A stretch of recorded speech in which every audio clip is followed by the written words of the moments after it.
Bom, nós começamos quarta-feira passada, para você que não veio, uma série de palavras que eu denominei os suplementos da fé, quando a fé apenas não basta. Nós aprendemos que ter fé nem sempre é sinônimo de vitória. Eu posso ter fé e fracassar. E nós vimos isso na palavra de Deus com muita clareza. Só para a gente relembrar, vamos a 1 Timóteo, a gente vai ler os versículos que nós já lemos e ficamos neles semana passada. Só para relembrar, e a gente vai caminhar um pouquinho mais hoje. E nós vamos aprender que a fé, ela tem uma importância grande, vamos ver isso hoje, mas o simples fato de tê-la, mas não exercitá-la, não a alimentarmos com alguns suplementos com os quais Pedro nos exorta, a gente aprendeu que mesmo com fé a gente pode sucumbir, a gente pode ficar pelo caminho. Não é? Então a fé não é vacina contra a derrota. A gente já aprendeu isso. Na prática, então, misericórdia. A gente viu lá, por exemplo, falar da possibilidade de fracassar na fé. 1 Timóteo 1,19. Paulo diz assim, entre outras coisas, nós lemos mais do que isso. Conservando a fé e uma boa consciência, a qual alguns, havendo rejeitado, aconteceu o que com eles? Naufragaram no quê? Na fé. E ele fala que entre esses, Emineu e Alexandre, os quais entreguei a Satanás, para que aprendam a não blasfemar. Tinham fé, não conservaram a boa consciência, não a usaram, naufragaram na fé, se tornaram zombadores, e Paulo disse, eu os entreguei a Satanás. Falamos sobre isso na quarta-feira passada, sinistro, né? Eles tinham fé, naufragaram. Falar em naufragar na fé, é só você olhar, como nós falamos na quarta-feira passada, ver quantas pessoas começaram no Evangelho com você, ou quantas pessoas aqui na sua igreja começaram com você, hoje estão pelo caminho, naufragaram. O mar da vida os afogou, né? As adversidades da vida os sufocou. O mesmo mar dentro do qual você vive, você já teve ao ponto de morrer afogado, sufocado, a ponto de chutar o balde, como eu tenho dito, cada manhã que a gente acorda tem um balde na nossa frente escrito chute-me, e dá uma vontade de chutar esse balde, botar algumas pessoas dentro dele, chutar junto, né? E a gente não faz pela misericórdia. Ou às vezes até faz, mas depois cai em si, corre lá, pega o balde de novo, bota no lugar, né?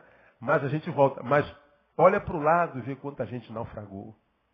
Isso é uma das tristezas que a gente tem, né? A gente vê tanta gente optando por ficar pelo caminho. Tantos a gente chama assim, rapaz, o que está acontecendo? Vai ficando, vai esfriando. O sabor pelas coisas espirituais vai fenecendo, morrendo. Vai sendo desconstruído a imagem de Deus, a imago Dei. Vai sendo desconstruída a obra que o Espírito Santo construiu. E ele não luta contra isso. Daqui a pouco o Espírito extingue. Ele se carnifica. Um pedaço de carne ambulante. Não tem mais fôlego de vida espiritual. Né? Fica refém do corpo, refém do tamanho que ele tem. Todo prazer é voltado para a carne. Ele não consegue mais transcender a carne, não tem alegria em mais nada. E a gente vê pessoas abrindo mão com muita facilidade, naufragando na fé. Bom, é um problema de cada um. Nós lemos também em 1 Timóteo capítulo 6, versículo 10. No mesmo livro, Paulo diz assim, porque o amor ao dinheiro é a raiz de quantos males? Quantos males? Todos. Toda desgraça que acontece na vida de uma pessoa tem dinheiro no meio. De uma forma ou de outra. Ou é a ausência dele, ou é ele demais. Ou é a briga por ele. Pode ver. É a raiz de todos os males. Nessa cobiça, o que aconteceu? Leiam para mim. Alguns desviaram da fé e se traspassaram a si mesmo com o quê? Muitas dores. Desviaram da fé. Fracassaram. Sobrou dor. Falamos sobre isso. No mesmo capítulo, versículo 20 e 21. Ó Timóteo, guarda o depósito que te foi confiado. Guarda. Evitando as conversas vãs e profanas. E as oposições da falsamente chamada ciência. A qual, professando-a alguns, o que aconteceu? Desviaram da fé. Então, Paulo está falando para Timóteo, cuidado com essas conversas tolas, bobagem, não leva a nada. São assuntos que a gente discute a vida inteira, nunca chega a um denominador comum. Quem crê naquilo crê, quem não crê, não crê, e quem não crê nunca vai crer, e quem crê nunca vai deixar de crer. São doutrinas, circunstâncias perguntas para as quais não há resposta. A gente fica discutindo esse negócio. Enquanto eu não entender isso, tem coisas que a gente não vai entender nunca. Tem perguntas para as quais não existe resposta. E para mim a pergunta maior para a qual nunca encontrei resposta é porque Deus me ama. Eu não consigo entender isso. Por que Deus ama a gente? Eu não consigo entender isso. Quem nunca assistiu um filme A Rebelião dos Anjos, é um filme bem antigo, é uma trilogia, são 3 filmes, A Rebelião dos Anjos, fala do amor de Deus pela humanidade que causou ciúme em Gabriel. E Gabriel produz uma segunda rebelião nos céus. Uma rebelião nos céus. E o filme é surpreendente. E essa rebelião começa por Apocalipse capítulo 23. Não tem na Bíblia, é uma nova Bíblia. É muito impressionante. Fala do ciúme do anjo por causa do amor de Deus aos homens. Interessantíssimo. Bem antigo. Então, quem sabe um dia se tiver de bobeira, dá uma olhadinha lá, não é? Eu não entendo o amor de Deus. Então, tem muitas perguntas que não tem resposta. 2 Timóteo, capítulo 2. Versículo 16. De novo. Mas evita as conversas vãs e profanas, porque os que delas usam passarão a impiedade ainda maior. 16, né? E as suas palavras alastrarão como gangrena, entre os quais estão Himeneu e Fileto, que fizeram o que? Se desviaram da verdade, dizendo que a ressurreição já é passada, e assim, o que acontece? Perverteram a fé. Eu posso perder a fé. Tito, capítulo 1, versículo 13. Este testemunho é verdadeiro, portanto, repreende-os severamente, para que sejam o quê? Sãos na fé. A fé pode adoecer, não é? Não dando ouvidos a fábulas judaicas, nem a mandamentos de homens que se desviam da verdade. Tudo é puro para os que são puros, mas para os corrompidos e incrédulos nada é puro.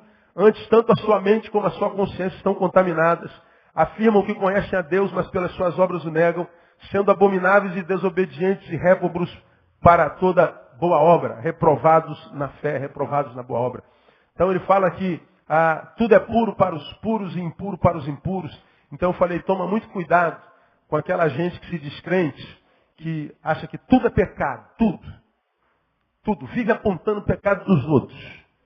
Ele se esconde atrás da roupagem de uma religiosidade desequilibrada e tudo é pecado. Se você passou um batom, vai para o inferno.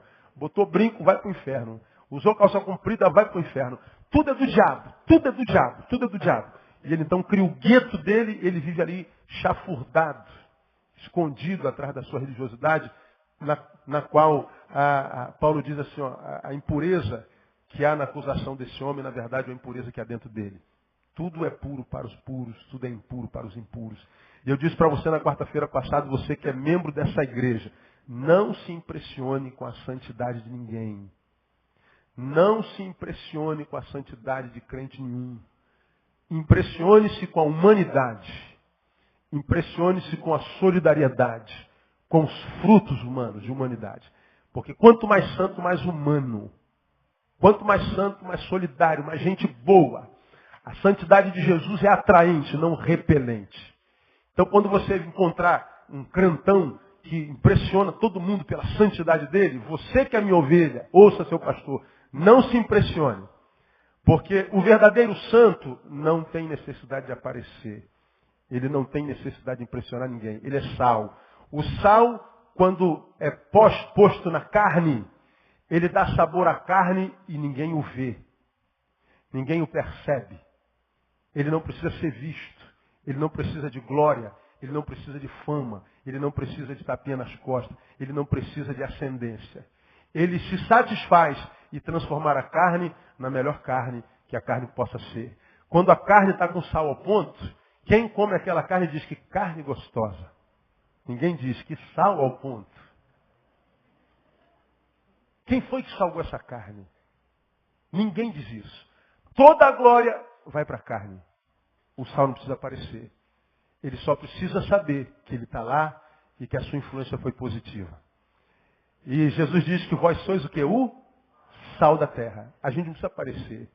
A gente não precisa ter presidente evangélico, governador evangélico, deputado evangélico. Não precisamos de nada disso. Ter é importante. Mas para mudar a terra não precisa de poder. Basta que cada um de nós façamos a nossa parte. O problema é que a gente não faz. A gente faz na igreja. Então, você que não é meu ovelha, não precisa ouvir isso. Mas você que é membro desse ministério, não se impressione com a santidade de ninguém. Porque é casca. O santo não chama atenção para si. O santo passa desapercebido. Ele vai influenciando sem que ninguém nem perceba que ele está influenciando. Daqui a pouco aquele lugar está com a tua cara, né? Daqui a pouco você mudou a ambiência daquele lugar. O escritório era cigarro puro, era uma chaminé interna. Daqui a pouco eles não conseguem mais fumar porque te incomoda. Ele falou, pô, o cara não fuma. Você não pediu para parar de fumar, você não pediu nada. Mas a tua postura vai mudando a ambiência. Vai salgando aquele lugar. É uma coisa linda de se ver, irmão. Triste é quando você chega lá, ninguém nem sabe, né? A tua presença não mudou nada. Pelo contrário, piorou tudo. Tua presença, deixa pra lá, né? Então, a fé, ela pode fracassar.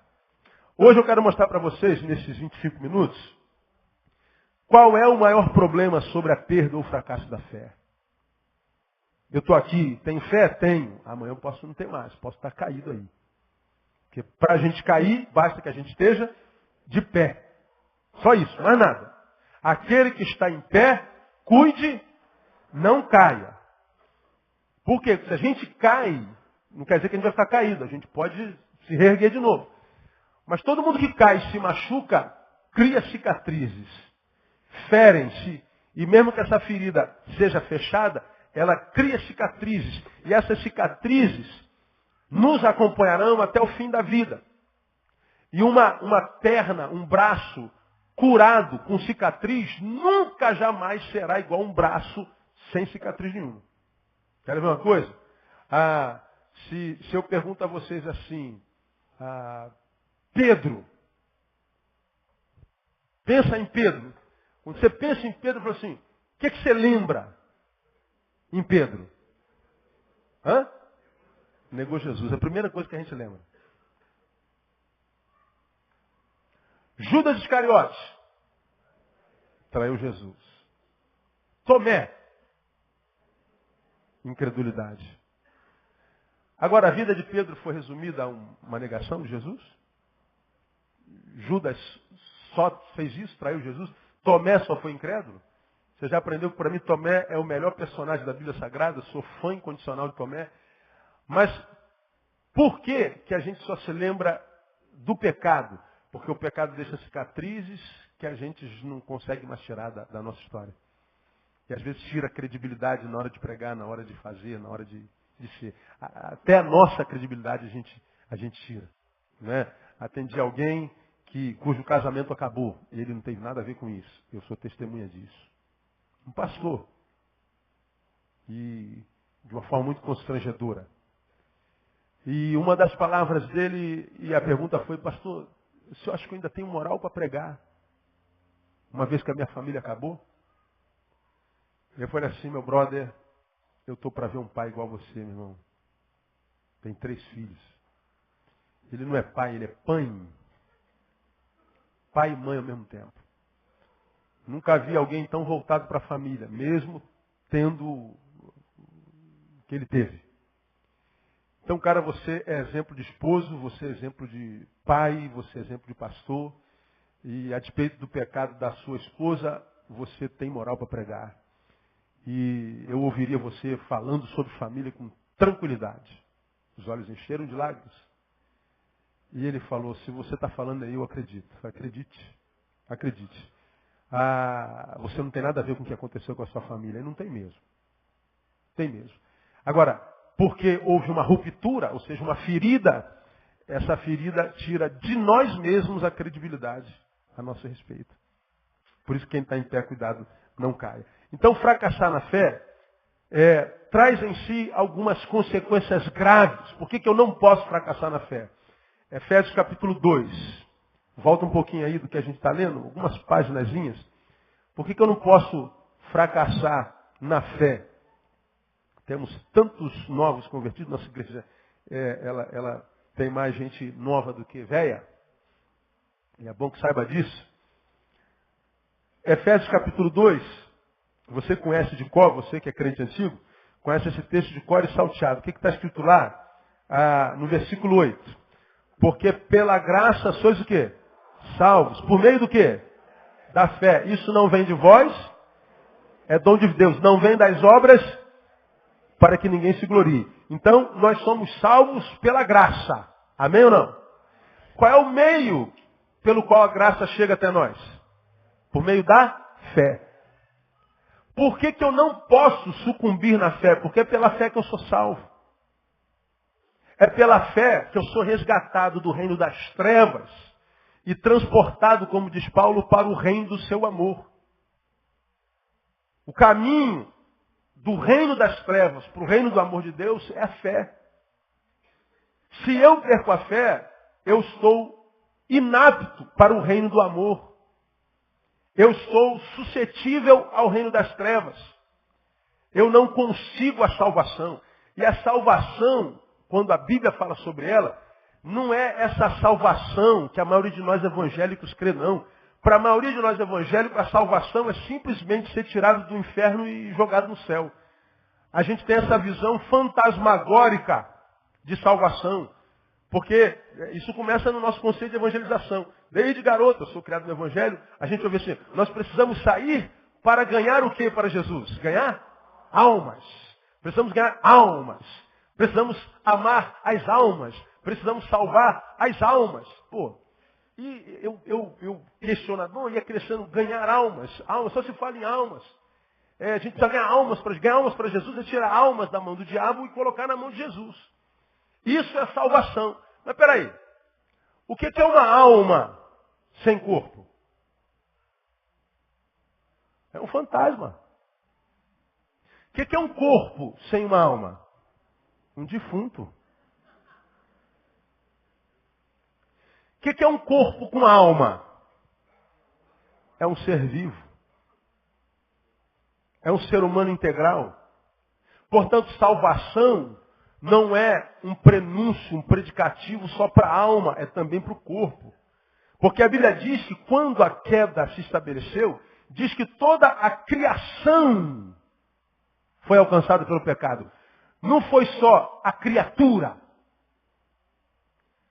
O conceito de salvação vai além do resgate da alma do inferno.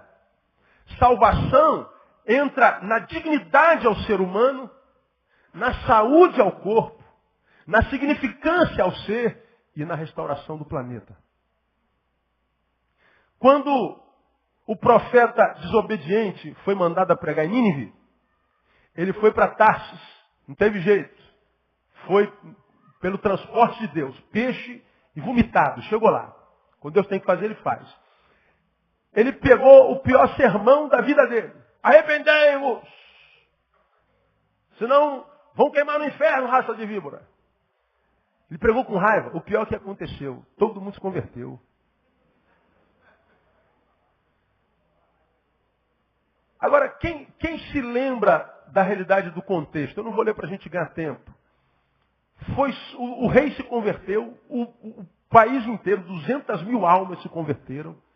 Agora, quando houve quebrantamento, foi só sobre os seres humanos? Todos os animais foram quebrantados. Em toda a criação houve quebrantamento. Leia o livro de Jonas, 3 capítulos, se eu não me engano, quando chega em casa. Você vai ver que o quebrantamento aconteceu em tudo o que era homem e em tudo que o homem tinha. A transformação não foi do indivíduo, foi de toda a sociedade. A cidade inteira mudou. Por que eu não posso sucumbir na fé?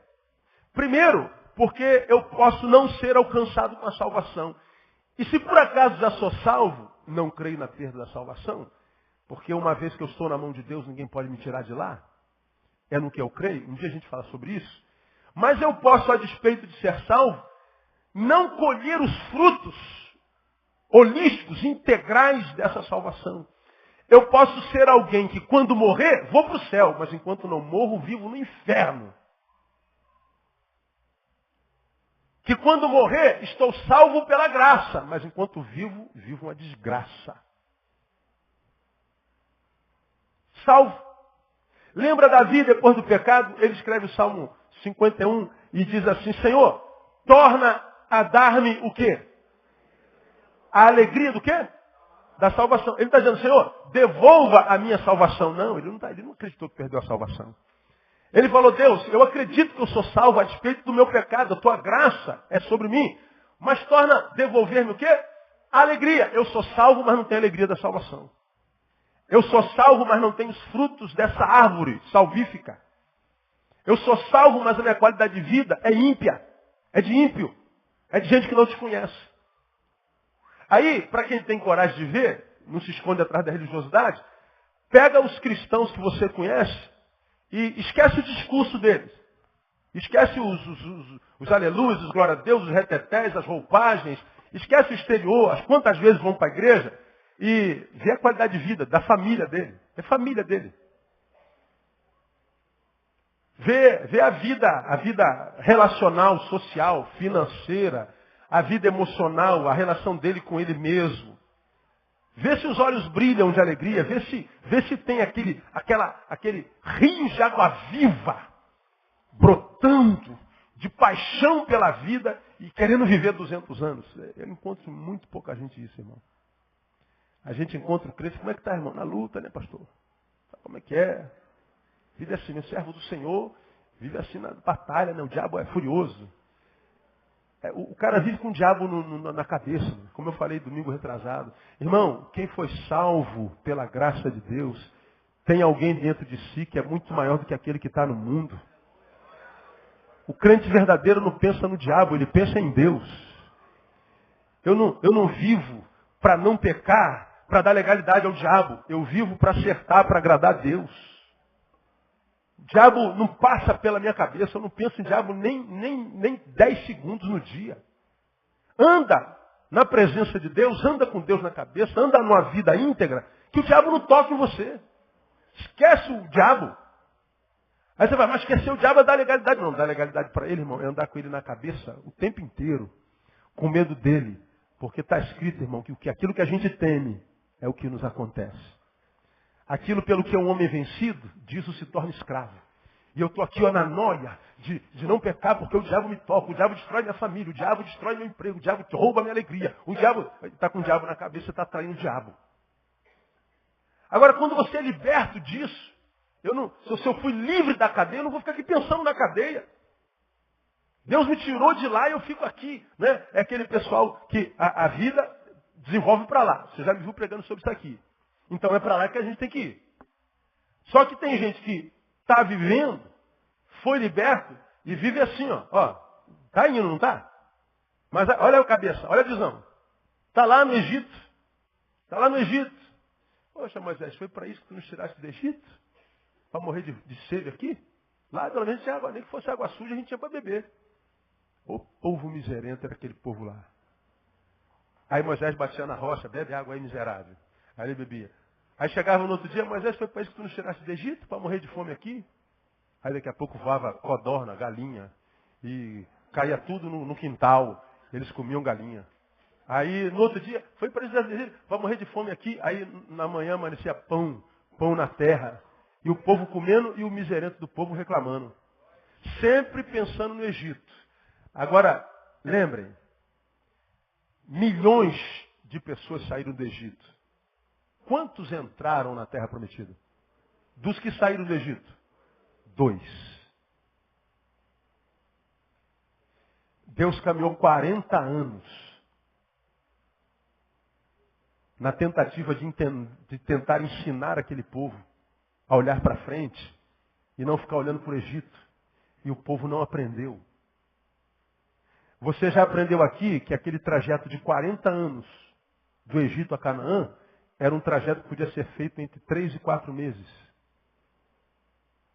Deus ficou rodando com o povo 40 anos, uma vida minha inteira, mais 4 anos.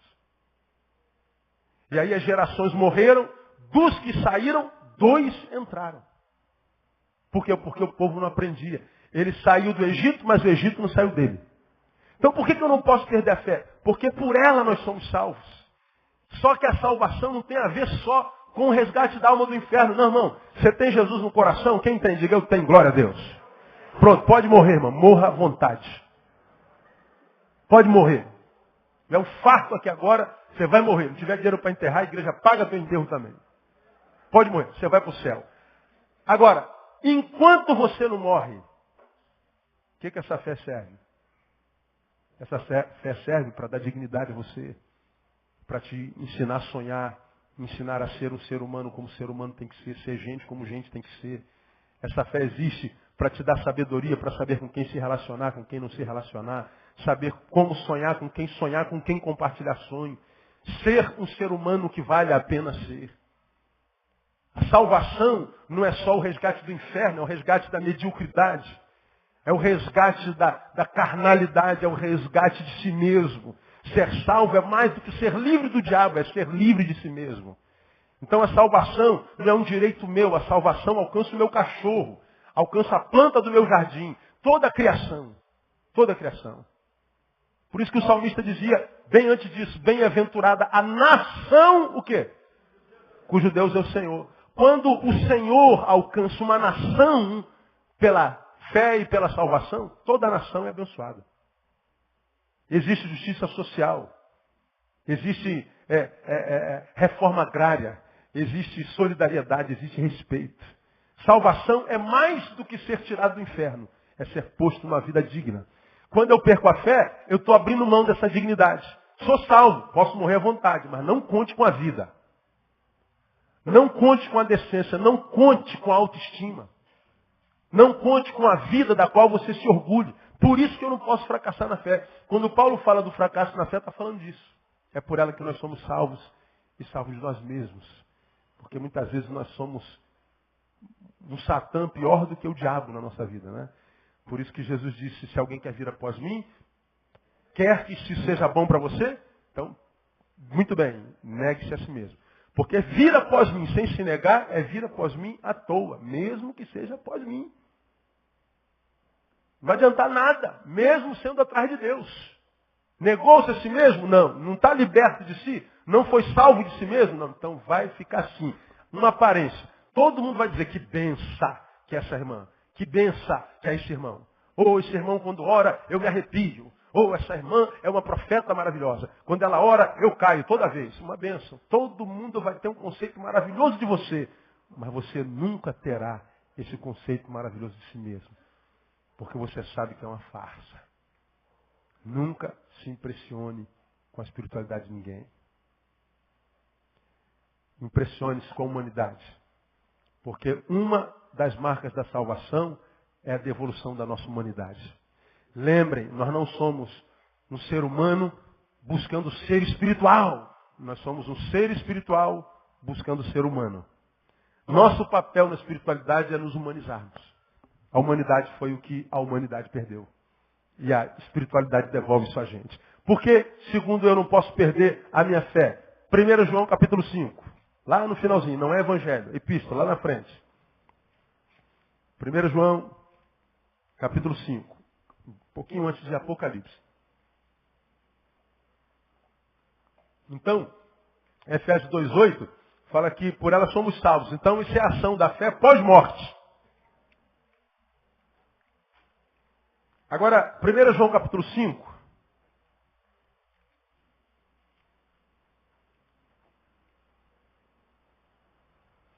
Versículo 4. Olha lá. Porque todo o que é nascido de Deus, o que está escrito aí? Leia. E esta é a vitória que vence o mundo. Leia. A nossa fé. Todo o que é nascido de Deus vence o mundo. Quantos vence o mundo? Dos nascidos de Deus, quantos vencem? Agora, vamos para a prática. Todo crente que você conhece vence o mundo? Mas ninguém respondeu aí. Conta no dedo aí, irmão. Agora, o que o texto está dizendo? Quantos nascidos de Deus vencem o mundo? Todos. E qual é a vitória que esse nascido de Deus usa para vencer o mundo? Fé. Se eu perco a minha fé, se eu fracasso na fé, o mundo me devora. É só olhar no caminho. Pega a tua trajetória cristã, vai vendo no caminho. Quantos foram ficando lá? Ó, gente que esteve aqui, ó, no altar. Gente que foi instrumento de Deus para salvar a tua vida. Você foi salvo pela ação de homens e mulheres de Deus que Deus usou assim, ó, tremendamente, poderosamente. E depois ficaram no caminho, a gente diz assim, sempre desconfiei desse cara. Não, não sempre desconfiou não, cara. Ele pode ter sido o que foi no tempo da queda, mas ele foi instrumento de Deus. Deus, quando quer, usa jumento para divertir até profeta. Lembra que eu preguei sobre isso aqui? Eu falei de Balaão. Quando é que um jumento fala? Quando o profeta perde a visão.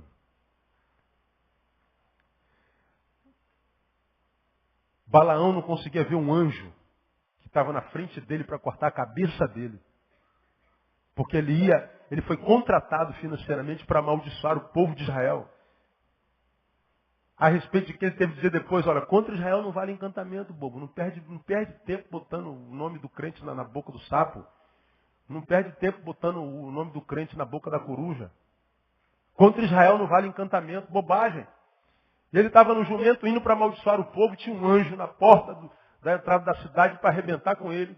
O anjo, o jumento vê o anjo e empaca. Tu imagina, cara, saber que um jumento me advertiu? Imagina, um shadow. Ô meu pai, meu cachorrinho me chamando a atenção, porque eu perdi a visão. E aí o jumento para, ele começa a espancar o jumento. E o jumento não vai, porque tem um anjo lá com a espada na mão, passar daqui e corta a cabeça. Ele começa a espancar o jumento abre a boca. Ô meu patrão, quanto tempo eu te sirvo? Quantos anos? Alguma vez eu fiz isso? Por que você está me espancando dessa jeito? Olha lá para frente lá. Aí os olhos do profeta abriram e ele viu um anjo com a espada para cortar a cabeça dele. Quando é que um jumento fala? Quando o profeta perde a visão. O que a Bíblia diz? Se estes se calarem, o que acontece? As pedras clamarão. Quando Deus tem que fazer, Ele faz com você ou sem você. Se Ele tiver que usar uma pedra, Ele vai usar a pedra. Aí eu não acredito nisso, problema seu, Deus não precisa da sua fé. Quem precisa de fé é você, Deus não. Ele vai fazer, Ele é o Deus do impossível. Nada é impossível para Deus. Então servir é um privilégio, não é uma necessidade de Deus. Às vezes eu vejo gente que está servindo a Deus e imaginando Deus assim, que bom que Neil é do meu time, glória a Deus, que seria de mim ser esse pastor aí. Esse menino é uma bênção, que bom que ele é meu servo. Não, irmão. Deus não precisa. A Bíblia diz que Deus reputa as nações como sendo menos do que nada. Você sabe o que é nada, não sabe? Pois é, você é menos do que isso aí. E ainda assim, Ele nos ama. E Ele diz que isso que nós somos, ou seja, menos do que nada, é um nada ao qual Ele abençoa, potencializa, de modo que esse nada pela fé pode vir a ser tudo. Posso todas as coisas naquele que me fortalece. Agora Ele diz, se eu sou nascido dele, né, você está pronto para vencer o mundo. Todo mundo que nasceu dele está pronto para vencer o mundo. Mas qual é a vitória que vence o mundo? A saber, a nossa fé. Se eu fracasso na fé, irmão, eu viro refém da minha geração, viro refém da língua dos outros. Tem que falar bem de mim. Ninguém pode falar bem de mim. Não podem falar mal de mim. Tem que dar certo. Eu tenho que ser aprovado no concurso. Eu tenho que passar naquela prova do emprego. Minha esposa tem que ser obediente. Meus filhos têm que ter asinha nas costas. Tem que dar tudo certo. Porque senão eu deprimo. O mundo não pode me vencer. Aí o que acontece? Quando você vence o mundo, você vai descobrir que a tua vida, a tua felicidade, porque a alegria do Senhor que é a nossa força, e não as vitórias que Ele nos dá, quando a alegria do Senhor é a nossa força, a gente se livra das circunstâncias. A bênção do verdadeiro cristão é o desapego. Nós não somos apegados a nada. Apegados a nada. O que a gente tem pela graça, agradece a Deus, mas o que a gente tem, a gente sabe que não é nosso, Deus emprestou e Deus resolveu levar de novo, e a gente continua fiel, a gente continua íntegro, a gente não depende mais das circunstâncias. E aí, quando Satanás percebe que não adianta gerar dor, que a gente glorifica, não adianta tirar o nosso carro com ladrão, que a gente glorifica. Não adianta dar uma topada, como eu já falei aqui, na pedra com a ponta do dedinho, que eu não vou xingar um palavrão, eu vou dizer glória a Deus, tem um dedo para bater. Tem gente que não tem nem pé, né, meu? A gente dá glória a Deus por tudo, isso é resistir ao diabo. O que a Bíblia fala sobre isso? Quando a gente resiste ao diabo, o que acontece? Ele foge de nós. Agora ensinaram para vocês que resistir ao diabo é estar orando o tempo inteiro, está no monte, está no jejum, está na campanha. Vamos orar, vamos orar, vamos orar no jejum, na campanha, está amarrado, está amarrado, está amarrado, Satanás, está amarrado, Satanás. Quantos anos na tua vida você amarra Satanás? Quantos anos você ouve falar do amarramento de Satanás? E ele não está amarrado em lugar nenhum. Agora, o que a Bíblia diz sobre louvor, por exemplo? Deus está entronizado aonde? Nos louvores do seu povo. O louvor é uma ambiência na qual o Espírito Santo de Deus se move. E Satanás não suporta. Quando eu vivo em louvor e adoração e ação de graças, desconectado, desapegado das coisas, aconteça o que acontecer em tudo das graças, a gente está criando uma ambiência de adoração. Satanás não suporta. Por que adianta, cara? Esse cara, eu boto para ele dar topada na pedra, ele dá glória a Deus. Rouba o carro dele, ele dá glória a Deus. Perdeu o emprego, desgraçado, dá glória a Deus. A gente faz o cara xingar a mãe dele no ônibus, ele dá glória a Deus. Esse cara vive dando glória a Deus. Eu não suporto mais esse cara. Larga esse cara de mão aí. E ele foge de você. Agora não, você, se falar você está fortinha, irmã. Pronto, me mata, Deus. Aí naquela semana ele vai botar uma fila de gente dizendo que você está fortinha. Você vê, eu odeio dirigir, não gosto de trânsito. O lugar do meu pecado é o carro. Então no carro, eu entro no carro, não gosto de carro, eu quero chegar logo, então sou ando a 1000. Agora, quem sempre está com pressa no trânsito, vai se encontrar com o que no trânsito? Com gente lerda no trânsito. Lógico! Eu estou com pressa, o diabo sabe que ali eu pego. Ih, vai botar aquela mulherada todinha na minha frente. Brincadeira, viu? Tem mulher que é mulher diz melhor. Então, cara, não tem jeito. O desgraçado não sai da fila de alta. Ele fica ali. Então, eu só ando de moto, você sabe disso. Só ando de carro quando não tem jeito. Então, quando eu estou de carro, estou com pressa, então sai 1 hora de antecedência, 2 horas de antecedência, que é para tentar chegar lá com menos pecado. Pecar é quase certo. No trânsito, é xingar a mãe de alguém, é quase, nem que seja aqui na mente, é quase certo, é o lugar do meu pecado. O diabo sabe disso. Por quê? Porque eu dou essa informação para ele. Satanás, gente lerda, me aborrece. Trânsito me aborrece. Então não tem um dia que eu saia de carro que eu não pegue trânsito. Qual é a tua fraqueza? Você não gosta que te chamem de quê? Toda hora vão te chamar. Você não, sei lá, a gente reclama de tudo. A gente está dando assim, ó, de mão beijada para o diabo. Diabo, é isso aqui que me tira da graça. É isso aqui que desconstrói a ambiência de adoração sobre mim e constrói uma ambiência de murmuração sobre mim. E o diabo vai fazer isso todo dia, toda hora. Qual é a tua fraqueza, irmão? Mulher. Qual tipo de mulher? Ah, pastor. Oh, Jesus. Aí tu vê. Tu é feio pra caramba, cara. E a mulherada vive em cima de você. Aí tu não desconfia.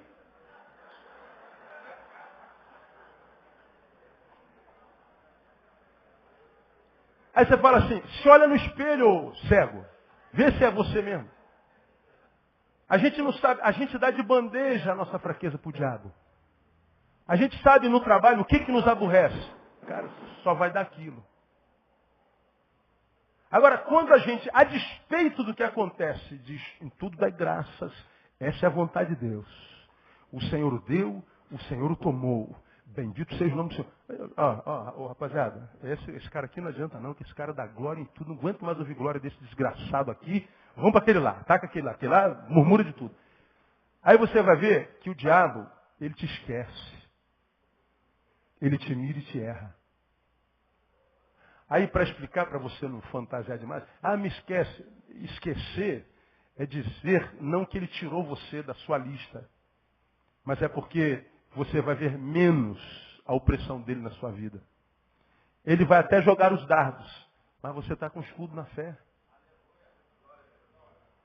Os dardos não vão parar, a diferença é que você está blindado. Pode jogar.